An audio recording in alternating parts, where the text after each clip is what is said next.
ang Philippine Vice President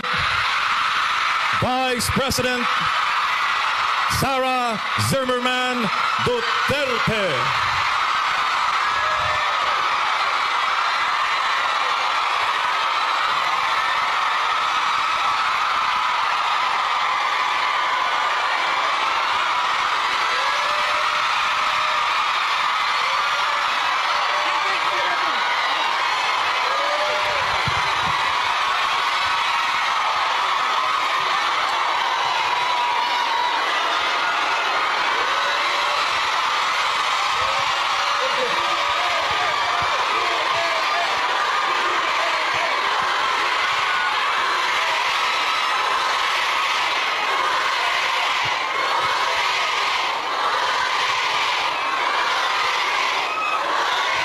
Maraming salamat.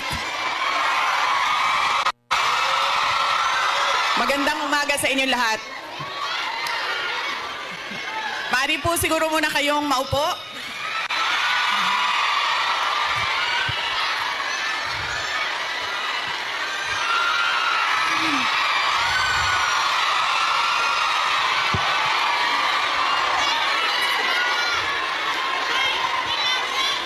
Maraming salamat. Mahal ko kayo.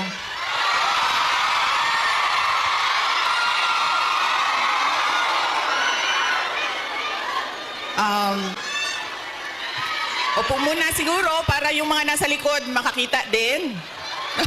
Kawawa naman yung nasa likod. Okay?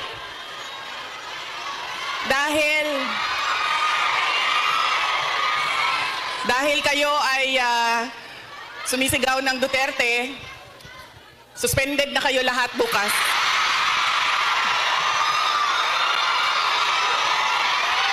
Suspended kayo, suspended. Joke lang. Unahin ko muna ang aking mga pagpapasalamat. Mga thank you muna dahil baka sa sobrang daldala natin, mamaya sa sobrang pagbibigay ng mensahe ay makalimutan ko ang mga pagpapasalamat. Kaya mabuti nang mauna ang mga pagpapasalamat. Una, tayong lahat ay nagpapasalamat sa Hong Kong government and sa Hong Kong police sa kanilang tulong sa atin para mabuo ang ating pasasalamat ngayong araw na ito.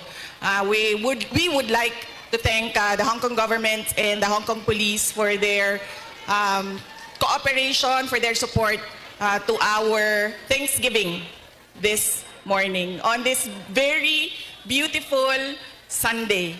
Marami tayong mga kababayan na nandoon sa labas at lahat ng mga first-timer na nakakita sa akin.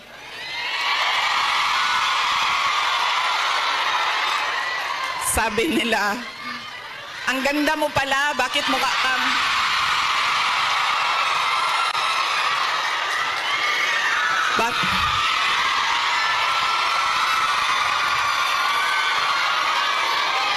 Ay, Macau, hello, maraming salamat. Okay, sabi niya, ang ganda mo pala, bakit mukha kang...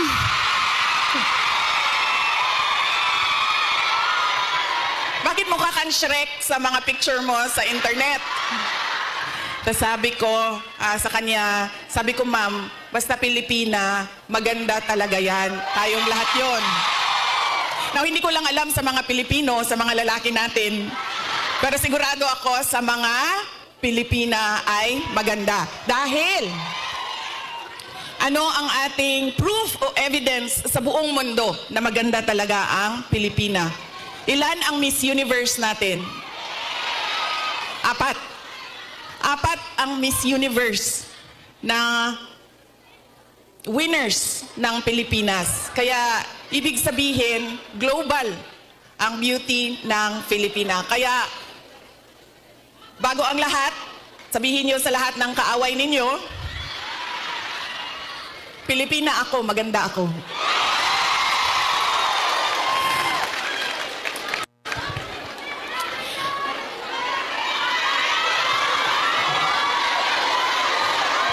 Sabi natin, di ba? Para sa Diyos, para sa bayan, para sa bawat pamilyang Pilipino. Nauna, ang pasalamat ko sa Hong Kong government. Pero ang unang pasalamatan natin ay ang Diyos. Para sa araw na ito, para sa magandang araw na ito, at para sa oportunidad, pagkakataon na ibinigay niya sa atin na magsama-sama ngayong March 9 dito sa Hong Kong. Dinala niya tayo lahat dito para sa bayan. Yan po ang pagpapasalamat natin sa ating Diyos. Dahil binigyan niya tayo ng isang araw ulit na magising, mag-ayos, pumunta dito at pag-usapan ang Thanksgiving, pagpapasalamat at pag-usapan ang ating bayan. Ang sunod na pagpapasalamat ko ay hindi ko isa-isahin yung mga pangalan dahil baka may hindi ako mabanggit at magtampo. So, isa-isahin ko lang ang mga grupo na kailangan natin pagpasalamatan. Unahin ko muna ang Kingdom of Jesus Christ.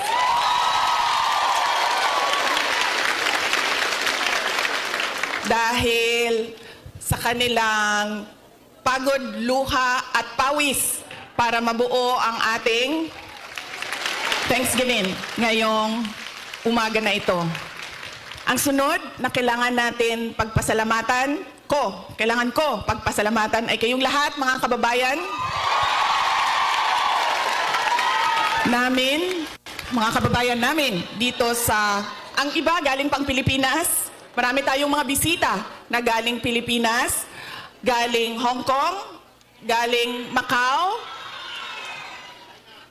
meron pang galing sa China, at merong galing Japan.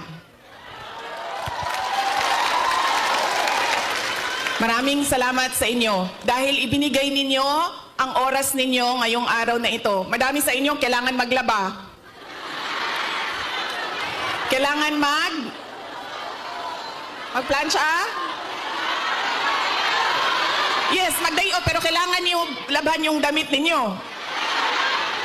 Kailangan ninyo magpa-parlor kasi, di ba? Araw ito ng pagpahinga. Kailangan maglinis ng inyong bahay. Kailangan magpa-pedicure. Di ba? Kailangan magpa-dentista dahil araw ito ng pagpahinga. So, kailangan ayusin lahat ang sarili. Ang para sa sarili. Pero, binigay ninyo ang oras ninyo at araw ninyo ngayong umaga na ito para sa atin. Kaya maraming salamat sa inyong lahat. At alam nyo, kanina habang naglalakad ako, kasi malapit lang kami, so naglakad lang kami. Ang ganda ng weather ninyo dito sa Hong Kong, no? Nakakaganda siya ng kutis.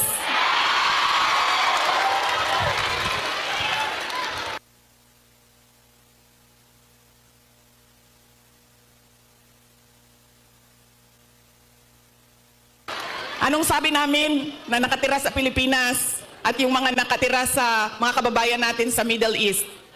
Sana all malamig ang tinitirhan.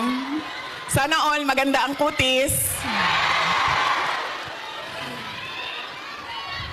Kaya isa din yan sa dapat ninyong ipagpasalamat sa Diyos. Nandito kayo sa lugar na hindi magulo, maganda ang klima, at lalong-lalo na nandito kayo dahil meron kayong hanap buhay. Hindi natin gusto na umalis ang ating mga kababayan sa Pilipinas. Pero marami sa atin, dahil walang oportunidad sa ating bayan, ay nakikipagsapalaran sa iba't ibang lugar sa mundo para sa inyong mga pamilya. Kaya yun ang sunod natin na pagpasalamatan, yung ating mga mahal sa buhay. Bawat pamilyang Pilipino, kailangan natin magpasalamat sa kanila dahil binibigyan nila tayo ng lakas, sinusuportahan nila tayo, at tinutulungan nila tayo sa ating pakikipagsapalaran sa ibang lugar. Ayaw nila na umalis kayo, ayaw nyo rin na iwanan sila. Pero kailangan natin gawin dahil kailangan suportahan ang ating mga pamilya. Okay? Pagpapasalamat ulitin ko sa Diyos, sa Hong Kong government, Hong Kong Police, sa KOJC, sa inyong lahat, mga kababayan namin na nandito. At syempre, kailangan natin pasalamatan ang PDP laban. Parang tinanggal na ata nila ang laban, no? PDP na lang, no? Opo. Ha? Okay, suka. May dala sila para sa inyong lahat. Inutusan silang bumili ng suka. Nagdain taon silang sinamak. Kinsay gusto? Nagdala po sila og pinakurat. Kinsay gusto? Okay. Bagay na sa lechon Macau og pinakurat. Kaganina bitaw naglakaw ko dito. Kana ganing sorry. Kanina naglalakad ako doon. Yun bang nakabitay ng mga lechon Macau ba yan, no? Sa isip ko kanina. Sabi ko, kakain kaya muna ako. So sabi ko, hindi, picturean ko na lang muna. Andito sa aking cellphone yung roasted duck at yung... roasted goose. Roasted goose.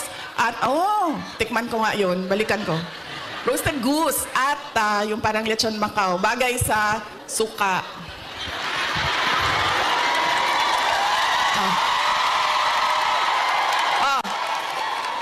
Ano pa ang bagay sa suka? May oras pa ba ako? Bigla na lang ako palisin dito. Ano pang bagay sa suka? Ang ating chorizo longganisa. Diba? Bulad. Chicharon. Mangga. Mangga at suka. Kinilaw. Bulad, galunggong. Yes. Diba? So, kaya tayo lahat nauutusan na bumili ng suka. Kasi lahat yan, lahat ng pagkaing masasarap, kailangan ng suka. Alam niyo, wala sa listahan ko yung speech na suka na yan.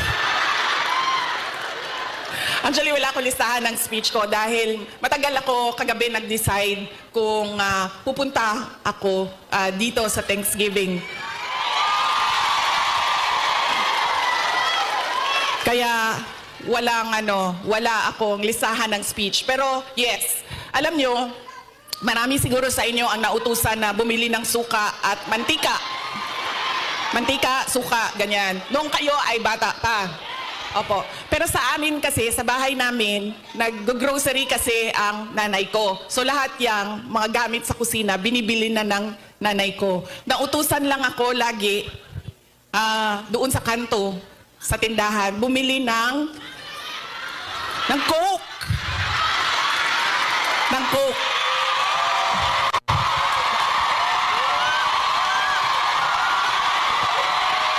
I'm sorry. Totoo yan. Hindi joke yan, ha? Totoo yan. Alam nyo, di ba tag 5 pesos lang ang Coke noon? 1980s? Or less pa nga ata siguro? 5 pesos?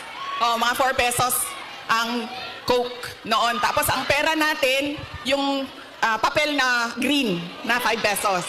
Oo, yan yun. Pero totoo yan, ha? Hindi, Coca-Cola, ha? Kasi kayo naman, pag sinabing Coke, tapos wala pang noon, wala pang 1.5, 2 liters. Litro lang yan. Litro lang yan ng kapanahunan natin. So yun. So, saan na tayo? Sa pagpapasalamat. Papasalamat tayo sa PDP. Ating mga kandidato sa PDP. Aabot tayo dyan mamaya. And syempre, kailangan natin magpasalamat kay Pastor Apollo Kibuloy for his generosity. Alam nyo, bumisita ako sa kanya nung siya ay nasa hospital, sa Pasig Hospital. Sabi niya sa akin, kung hindi ako nakulong, kung hindi ako inoppress, pinahirapan, hindi ko maisip na tumakbo para tumulong sa mga nakakulong, sa mga pinapahirapan at sa na-oppress. Sabi niya, tama lang na ganito ang nangyari dahil naliwanagan ako at napaabot sa akin ang mensahe na kailangan kong tumakbo bilang senador para tumulong sa mga nahihirapan at pinapahirapan.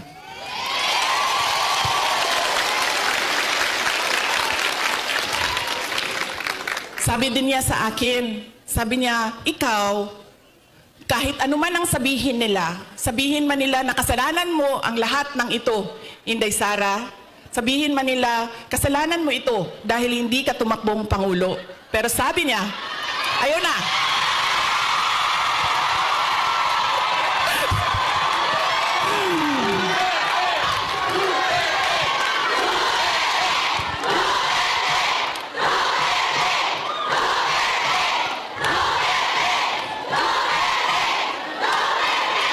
Pero sabi niya, makinig tayo kay Pastor Apollo Kibuloy dahil siya ang araw-araw nagbabasa ng Bible. Siya ang nakakaalam by heart kung ano ang salita ng Diyos, ano ang words of God. Sabi niya sa akin, sabi niya, ganitong nangyari sa buhay ko. Sabi niya, Inday Sara, ganyan din nangyari sa buhay mo dahil hindi pwede na ikaw ang mauna at sila ang sumunod. Dahil wala ng katapusan. Dapat sila ang mauna at ikaw ang sumunod.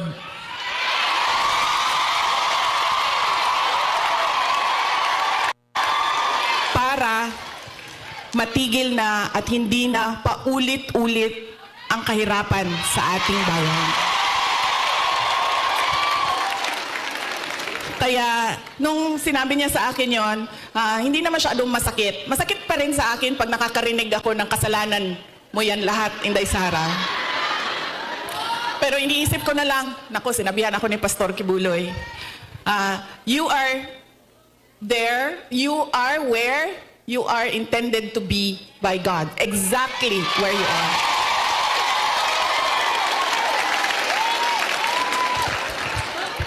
So yaan po, hindi pa ako nangalahati sa pagpapasalamat ko kaya bilis-bilisan natin. Hanggang anong oras ba ako pwede, sir? Go lang daw.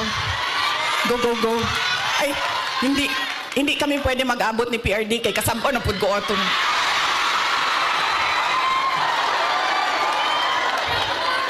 Kibaw mo nang nagsayo ko. Tagalog eh. Alam nyo, bakit ako nandito ng maaga?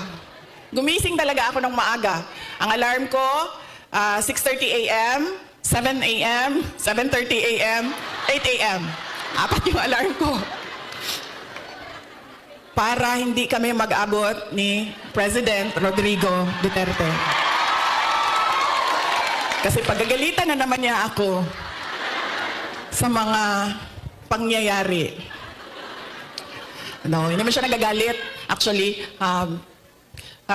mabait. Kumalma na si PRD nung medyo nagka-edad na siya. Mahal ko kayo.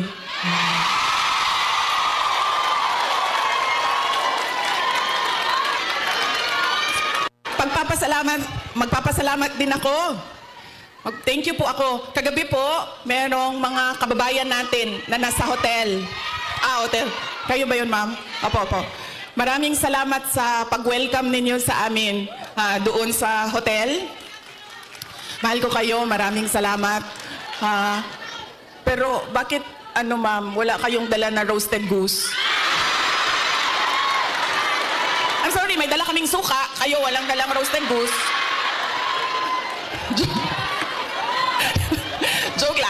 Joke lang. Pero salamat salamat sa pag-welcome ninyo sa amin doon. Sigurado ako na kahapon may kailangan din kayong gawin. Busy din yung oras ninyo. Pero pumunta kayo doon at winelcome nyo kami sa hotel. Maraming salamat sa inyo.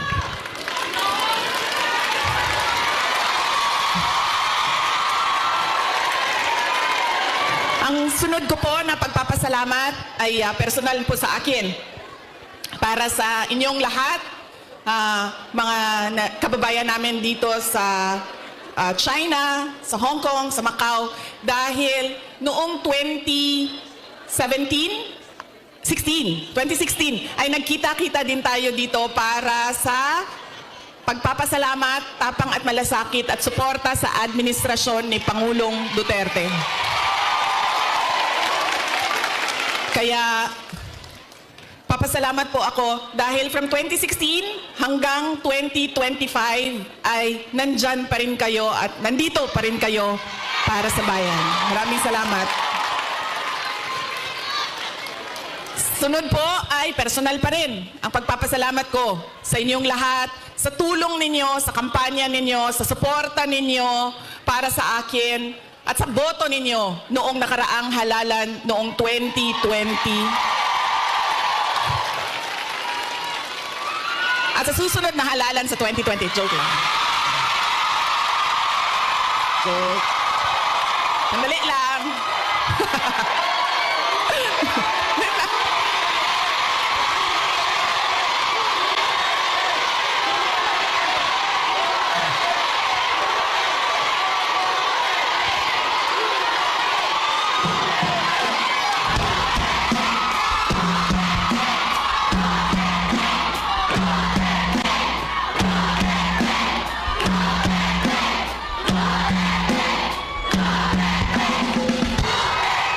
Okay. Papunta na po ang suspension order. Sige. Sige. Maraming salamat sa suporta ninyo noong 2022. Thank you very much sa inyong lahat, mga kababayan. Alam nyo, una ko pong naramdaman na mukhang mananalo ako sa eleksyon dahil nakita ko ang overseas absentee voting results. Una siyang lumabas. So nakita ko na I think 98% lahat ng OFW votes ay para sa akin. Kaya doon ko naramdaman na parang baka siguro manalo ako. Kaya maraming salamat sa inyo.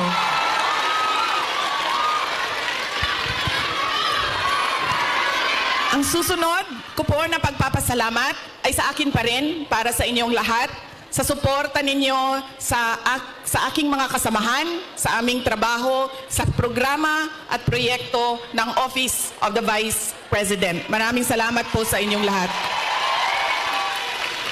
Dahil kayo lang po ang sumusuporta sa OVP, ang buong gobyerno po ay iniwanan na po ang OVP.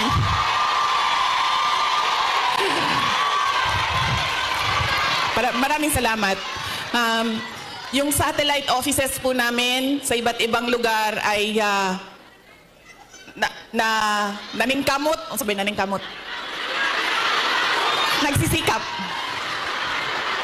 Yung satellite offices po namin ay nagsisikap na mahanap yung mga geographically isolated and disadvantaged areas at hindi lang nakatuon sa National Capital Region. Kaya salamat po sa suporta ninyo sa Office of the Vice President. Ang susunod po na pagpapasalamat ko ay ang mahal ko kayo.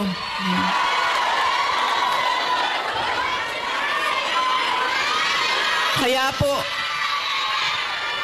po hindi ako hindi ko maiwanan ang aking katayuan, tama ba, pwesto, posisyon, dahil sa inyong lahat.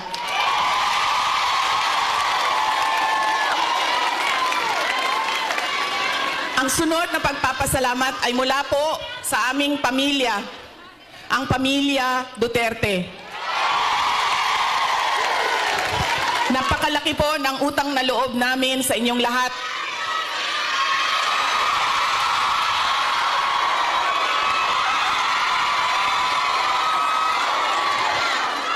Dako kayo ang amo ang utang nga kabubuton kaninyong tanan, mga kaigsuunan namo. Sa pagkakataon na ibinibigay ninyo sa amin na makaserbisyo o makapagtrabaho sa ating pamahalaan. Sa oportunidad na ginahatag ninyong kanamo nga makasilbi sa ato ang nasud. Maraming salamat po sa inyong lahat.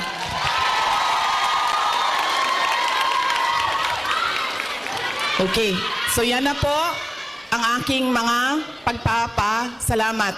Meron pa ba akong hindi na Maraming salamat, ma'am. Ang sunod ay lilipat na po ako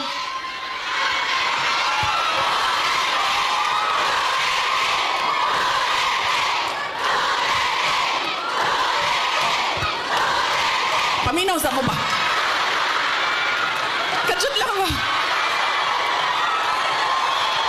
Alas 12 na.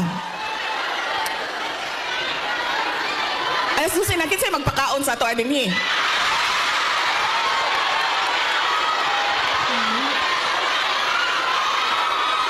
pagkaon? May Jollibee. May Jollibee daw, sabi ni ma'am.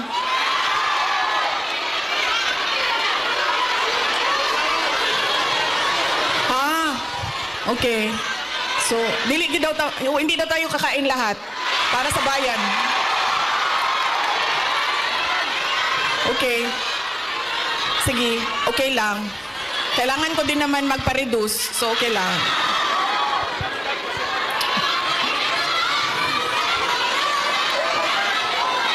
Ma'am, darating tayo dyan sa ayuda na yan, ha? Wait lang. Kasi, tuloy-tuloy ko na, ha? Ang susunod ko po ay ang dahil pagpapasalamat po ito kay PRRD, former President Rodrigo Duterte, ay share ako sa inyo ng aking pagpapasalamat sa kanya. Medyo mahaba itong kwento na ito, so mamaya nyo na singilin yung mga suspension order ninyo. Alam nyo, isa lang. Sa lahat-lahat siguro ng pagmamahal or generosity ni former President Rodrigo Duterte, isa lang ang stand out. Nag-iisa lang ang lagi kong pinagpapasalamat sa Diyos na ginawa ni Tatay Digong, ni former President Duterte sa akin.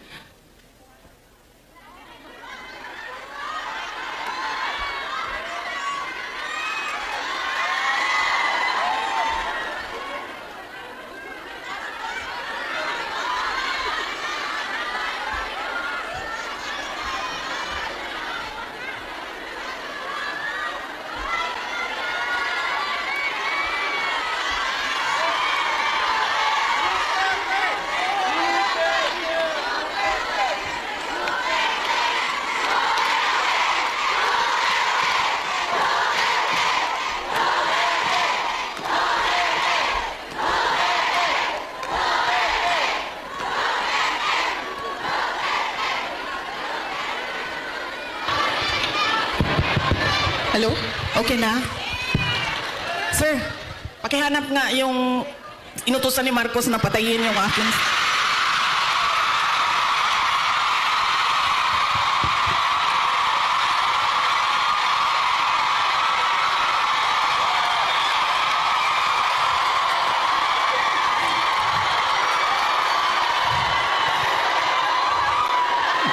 Yan. Dahil sa mga ganyan, nakakasuhan ako eh.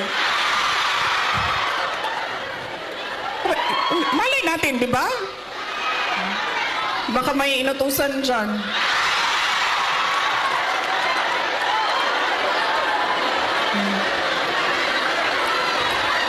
Okay. Isa lang. Paulit-ulit yan pag napapaisip ako sa tatay ko. Binigyan halaga niya at inulit-ulit niya sa akin ang kahalagahan ng edukasyon. Hindi niya ako tinigilan. Alam niyo, si PRD, yun pong mga nasa harap, kailangan niyo po umupo kasi hindi makakita yung nasa likod. Hindi siya tulad ng tatay ninyo na malambing, mapagmahal. Hindi ganyan ang tatay ko. Ang tatay ko galing siya sa generation na laging galit. Diba? Sino yung may mga magulang na yung generation na laging galit?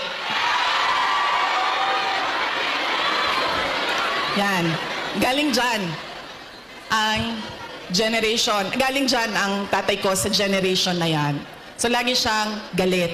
So sa akin, maalala ko, sinabi niya talaga sa akin, paulit-ulit habang ako ay lumalaki. Ikaw, sabi niya, hindi ka tao sa paningin ko. Napaisip ako noon, diba? Sabi ko, pusa o aso? Sabi niya, hindi ka tao sa paningin ko kung hindi ka abogado o doktor. Totoo yan. So paulit-ulit niya yan na sinasabi sa akin.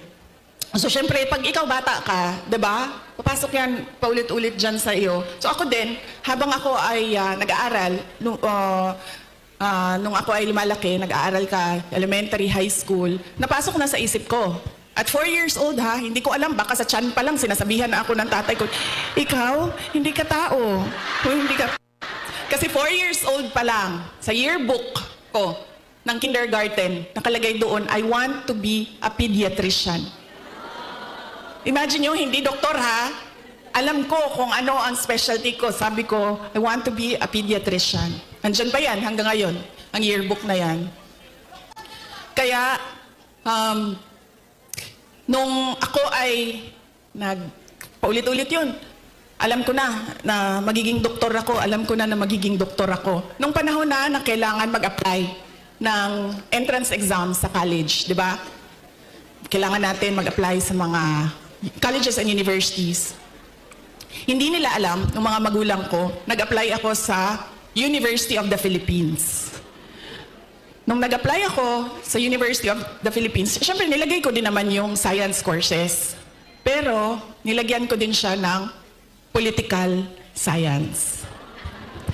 Nung nakita ko ang result at nalaman ng mga magulang ko yung result, nakalagay doon, na-waitlist ako sa political science. So sobrang excited ko. Hindi nila alam na gusto ko mag-college sa Manila.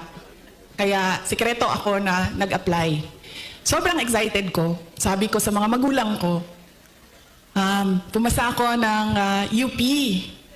Pero political science kasi yung kurso. So sabi ko, gusto ko sana pumasok ng UP Diliman yun eh. UP Diliman. Tapos, political science yung kurso. Sabi ng nag-wild.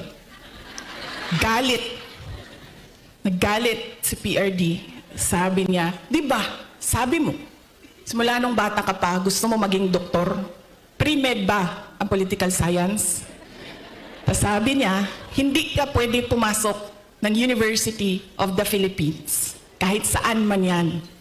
Sabi niya, dahil kilala ko ang ugali mo. Anak kita. Alam ko kung anong ugali mo. Sabi niya, marirecruit ka lang ng makabayan.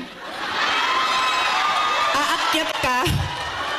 Totoo ito, sinabi niya. Aakyat ka ng bundok. Magiging NPA ka.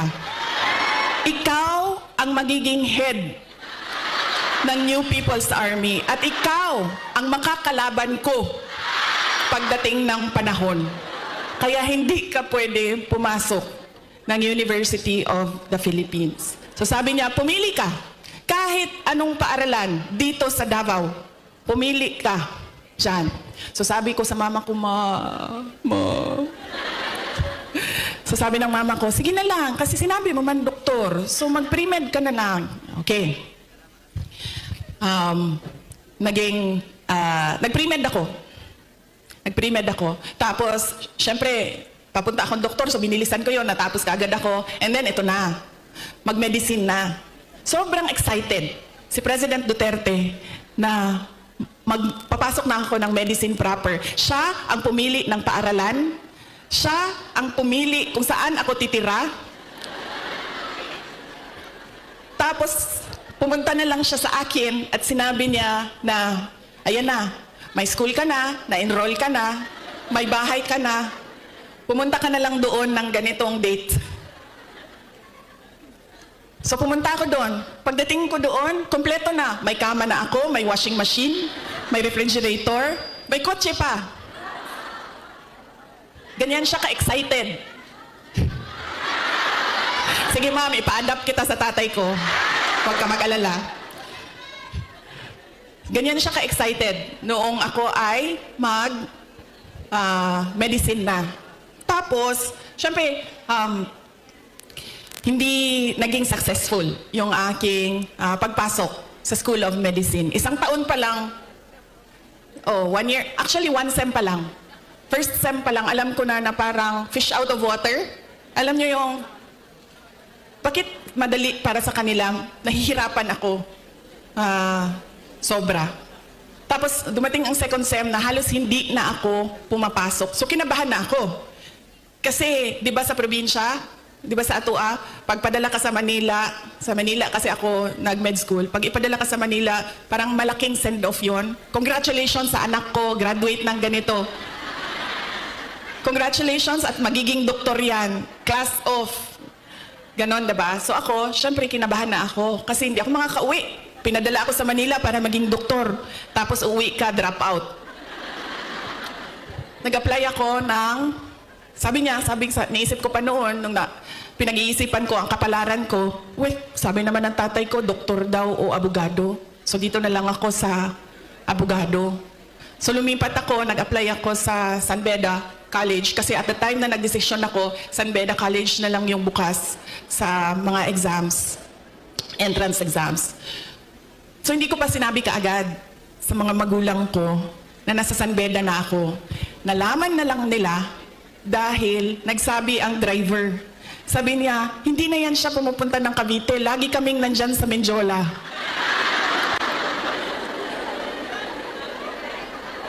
Nung nalaman niya na nasa law school ako, sobrang, I think mas masaya siya. Nung nalaman niya, mas masaya siya, mas excited siya.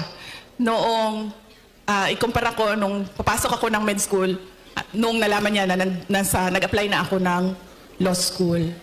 Tapos, syempre sinabi ko sa inyo, di ba, hard love.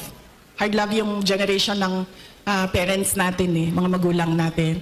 So, nung mga panahon na nag-aaral ako sa law school, may mga panahon na papagalitan din ako na sinasabi niya sa akin, alam mo, kung hindi mo ayusin yung law school mo, magiging kabit ka lang ng politiko.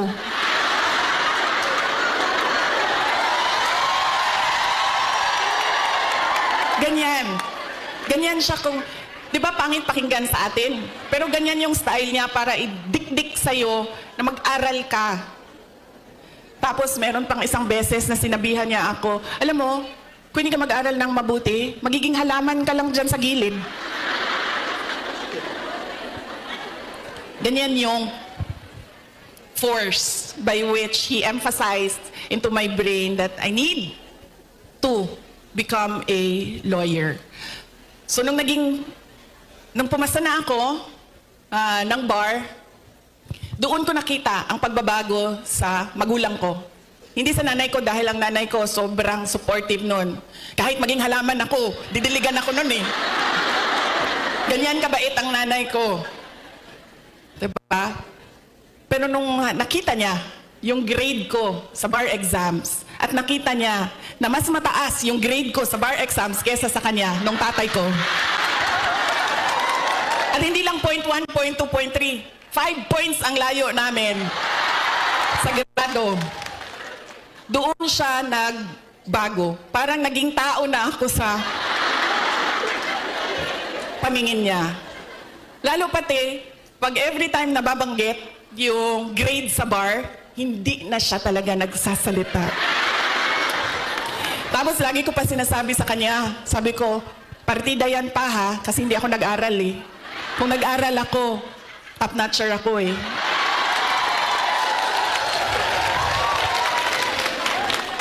So ngayon, doon, nakita ko na iba na siya kung hindi na parang anak ka lang, hindi na parang pantay na kami. Tao na ako, buong tao na ako sa paningin niya. Ganyan yung emphasis niya sa education. Kaya ganyan din, hanggang ngayon, ganyan din. Alam niyo ba, sa mga apo, Kabahan. Kabahan ka pag nagtanong na si PRD kasi didiretso yan. Oh, anong grade na ito? Anong eskwelahan? O ito, anong grade na? Anong eskwelahan ito? O ito, anong grade na? Anong eskwelahan? Ganyan. Si PRD kamusta ng apo. Hindi siya, uy, masaya ka ba? May boyfriend ka na ba? May girlfriend ka na? Saan mo gusto kumain? No. Pag makita niya, anong grade na? Anong eskwelahan? Anong grade na? Anong eskwelahan? Okay. Nag-aaral? Okay. Ganon pa rin. Ka-hardliner siya sa education.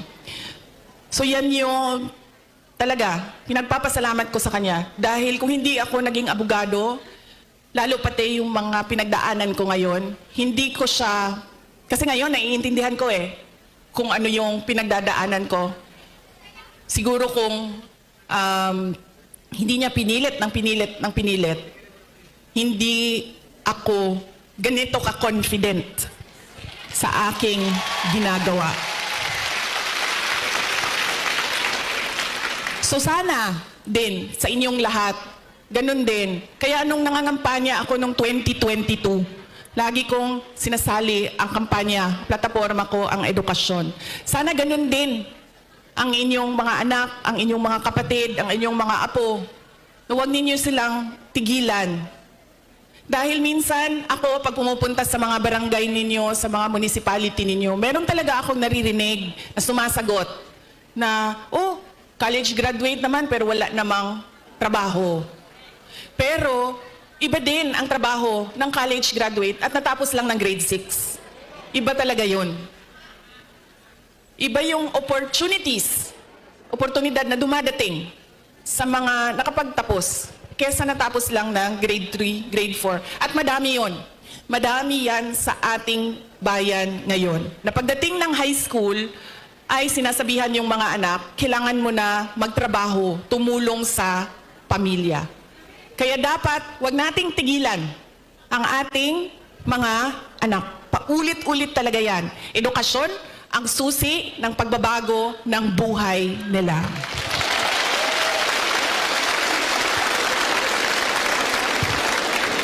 Pagpapasalamat para kay PRRD para sa edukasyon. Ang susunod po ay ang pagpili natin ng kandidato sa 2025, ngayong darating na buwan. Kay bawo mo na tagam, nakakaon ba akong tagam atong 2022, no?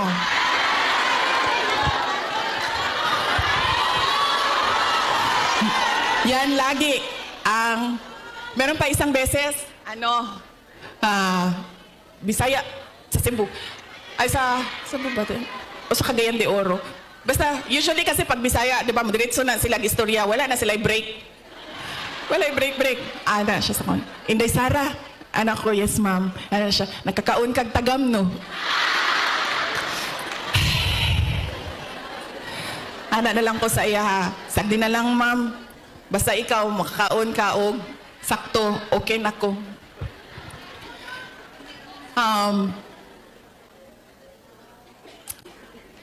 Ayaw ko kasi, masakit sa akin ang sabihin ang sorry sa inyong lahat.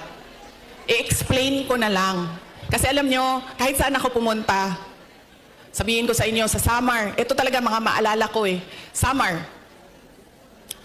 Pangasinan, Batangas. Dito sa Mindanao, sure na moingon na siya, moingon na gina sila o imuhaning sala tanan. Wa na nay lali sa Mindanao. Bago lang, saan yun? Bago lang. Parang kahapon ba yun? Ay, kahapon.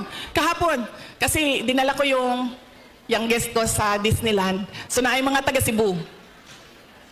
Ana ang mga taga Cebu. Kibaw ba kay Inday Sara no? Nabudol ba may tungod nimo?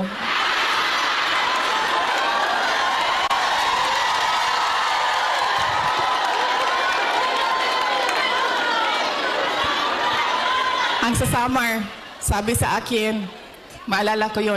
Kibaw ka, hindi sana Tagalog siya kay kanang waray man na sila dito no. So nagtagalog siya sa ako. Sabi niya, alam mo na scam kami dahil sa iyo. Lalaki pa ito siya niya, senior ba? So na lang yun ko ni ko ana na lang ko, pasensya na sir. Pasensya na. So Akala ko kasi, ito na naman tayo sa maling akala.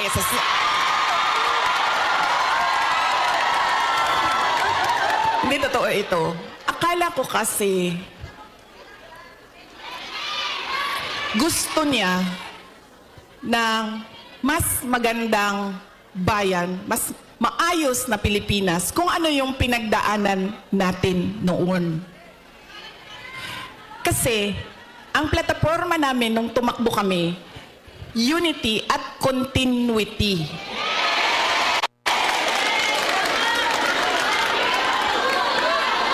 Nabudol lagi.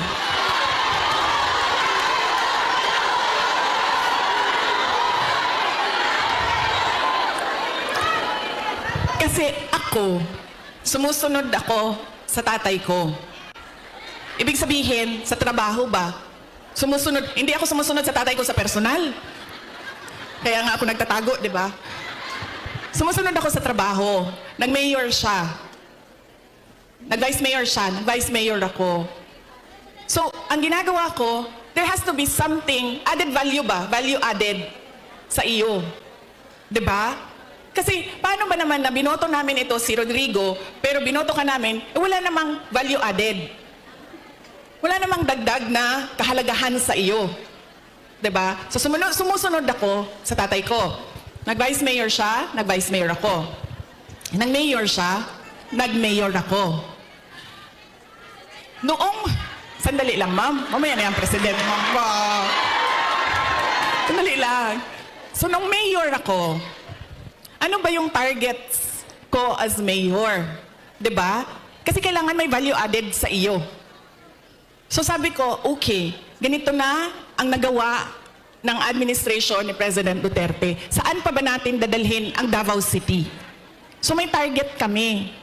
Nung umalis ako sa Davao City as mayor, number 4, most competitive city na ang Davao City. Number 8 na kami sa mga pinakamayaman na syudad sa buong bansa.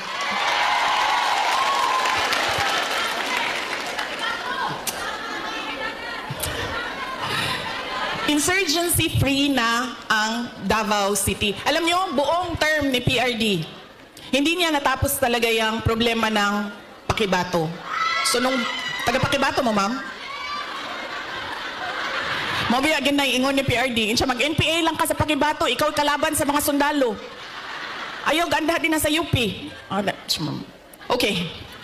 Diba? Hindi niya natapos. And sa akin, meron kasi insidente doon na ako ang mayor, namatay yung opisyal, na napagalitan ako ng nanay. Tiga Visayas yung pamilya. Kausap ko siya sa phone, sabi ko, ma'am, pasensya na, namatay yung anak mo, ganyan. Napagalitan niya ako. So sinabi ko, sige, tapusin natin yan. So tinapos namin. In 3 years o 4 years, in 4 years, tinapos namin yung problema sa Pakibato. There has to be something new and something better in you. Akala ko kasi ganyan. Dito ko lang naintindihan na hindi pala lahat ng tao pareho ko mag-isip. Yun yung naging problema. So yun yung kailangan ko ihingi ng pasensya sa inyong lahat.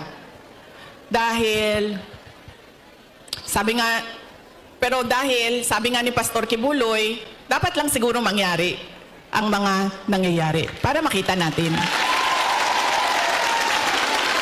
Kawawa lang siguro ang mga tao, ang bayan, pero if we talk about the divine, maybe there is a reason for what is happening. So yun yun. Ngayon, pipili na naman tayo ng mga opisyal ngayong Mayo. Ano ba ang problema natin, mga botante? Ang problema sa atin, ang pinipili natin ay paulit-ulit ba? Pabalik-balik lang. Mahilig tayo sa sikat. Mahilig tayo sa magaling kumanta, sumayaw dito sa stage. Mahilig tayo sa nagpapa-amuse, nagpapatawa sa atin. At mahilig tayo sa hindi natin tinitingnan kung ano ba yung karakter, totoong karakter ng tao sa likod ng mukha niya sa TV. Ganyan tayo ang ugali ng mga Pilipinong botante. Kaya siguro dapat sa darating na halalan, pag-isipan na natin ang ating iboboto. Sabi ko nga sa inyo, nadala na ako, na-scam na ako, nabudol na ako. Hindi ako mag-endorso ng kandidato. Kasi baka pagkatapos ng eleksyon, sasabihin nyo na naman, na-scam ba yung Inday Sara dahil sa iyo? Ang gagawin ko para sa inyo, sasabihin ko, ano ba ang kailangan nating gawin as voter? Ano? Una, huwag natin ibenta ang boto natin. Diba? Ngayon, legitimate na ang vote buying. Nakatago siya sa... Yan na ma'am, nandito na tayo sa topic na gusto mo ma'am, ayuda. Ganun na ang mga politiko ngayon. Bibigyan ko kayo ng example ha, ng experience ko sa mga pagbibigay ng ayuda o vote buying. Noong barangay election na nakaraan, bago lang, tinanong ko yung isang kaibigan ko, ano bang ginagawa mo na suporta sa barangay candidates? Tapos sabi niya, ang ginagawa ko, humihingi ako ng tupad at AIX at binibigay ko sa mga barangay captain para ibigay nila sa supporters nila. So sabi ko sa kanya, okay, hindi ko magawa na ganyan yung suporta na ibigay ko sa mga local barangay candidates. Pero totoo yan. Hindi man pinag-uusapan, pero totoo yan na nangyayari. Nakikita nyo yan. Nakikita nyo yan doon sa mga probinsya ninyo. Kaya ang una, huwag natin ibenta ang boto. Pangalawa, pag tumingin tayo ng kandidato, tingnan natin kung ano yung promises na ginawa niya o sinabi niya noon. Tapos, tingnan natin, binigay ba niya yung kanyang promise? Saan? Unsa sa Tagalog ng promise? Pangako sa'yo? Binigay ba niya ang pangako niya sa'yo? O iniwanan ka lang niya sa ere? At sumama sa iba?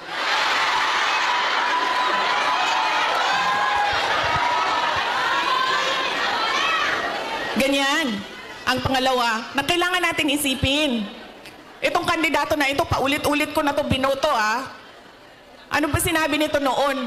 Ano bang nagawa niya? Ano bang rason niya? Bakit hindi niya nagawa? At ano yung mga totoong nakikita ko na nagawa na? Yan yung pangalawa. Pangatlo, ito talaga.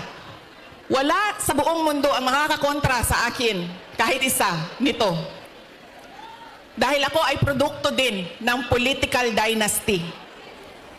Galing ako sa pamilya ng mga politiko. Ang lolo ko, governor ng undivided Davao. Cabinet member ni Marcos Sr. Ang tatay ko, vice mayor, mayor, president. Mga kapatid ko, mga politiko din. Hindi dahil Duterte ang apelido ay iboboto na ninyo. Kailangan pag-isipan din natin. Duterte ito, pero ano ang maitutulong niya sa bayan? Ano ang magagawa niya para sa bayan? Kaya hindi pwede na pabalik-balik lang na apelido ang binoboto natin. Kailangan yung anak, yung apo, yung asawa, kapag tumayo sa harap ninyo, ay meron siyang sinasabi. Hindi yung tatayo siya at dahil Duterte siya, kakanta na lang siya para sa inyong lahat. Pangako sa'yo. Diba? Hindi pwede. Ma'am, ganyan talaga yan, ma'am. Sa tingin ko naman kasi talaga, totoo, walang forever. Kaya darating talaga ang punto na iwanan ka talaga. Si Ma'am Gemma, ay, shh daw. Shh.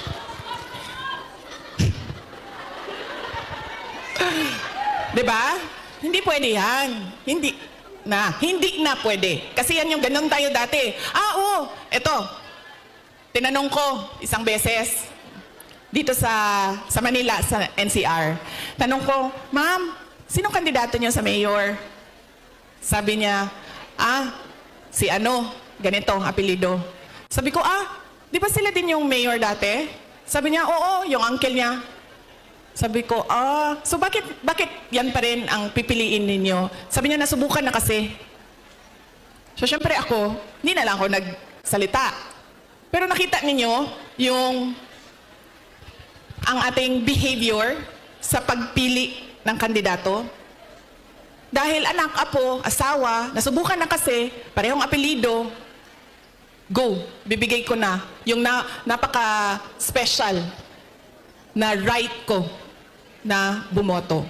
So mahalaga, hindi dahil anak, hindi dahil Duterte ang apelido, ay iboboto nyo na. Pag-isipan ninyo, ano ba ang dala niya sa lamesa? Ano ba ang dala niya para sa bayan? 3, huwag ibenta ang boto. Ano ang mga pangako na napako?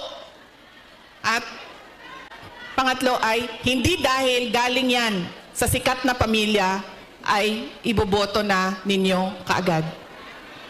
So tingnan natin ang mga karakter, accomplishment, abilidad, kapasidad ng mga kandidato nating senador. Kapag inutusan yan bumili ng suka, automatic na yan, may abilidad na yan. Diba? Saan ang galing ang abilidad niya? Siyempre, kung saan yung saan yung bilihan ng suka, doon yan sa shortcut na daan. Hindi yan sa sa malayo na daan para mabilis dumating ang suka. Pangalawa, inutusan bumili ng suka. Napadaan sa barkada. So, ang sinabi ay, ayun na ng manggamamba, kadyot lang, ma'am.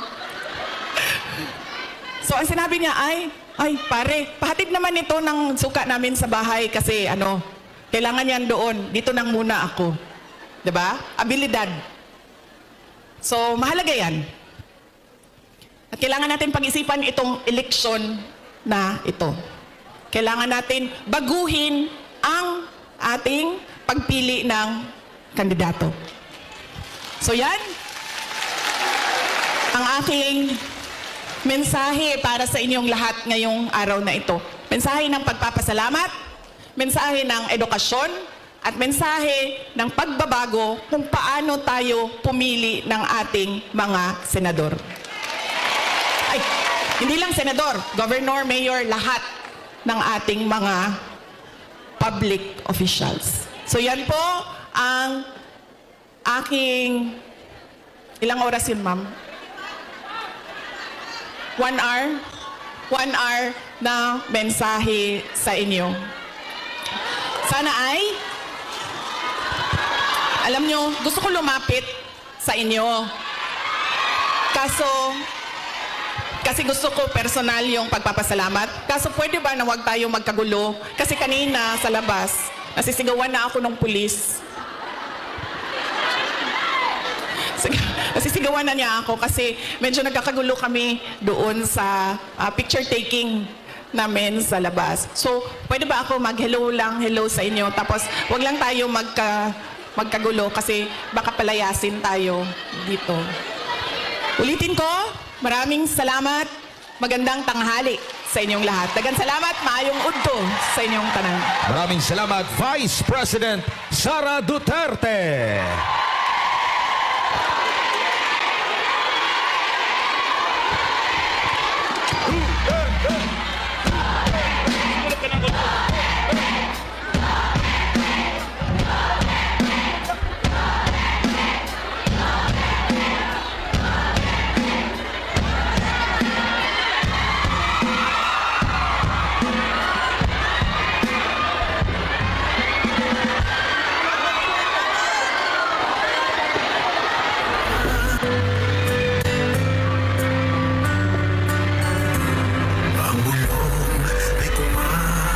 Itaas natin ang ating mga bandila!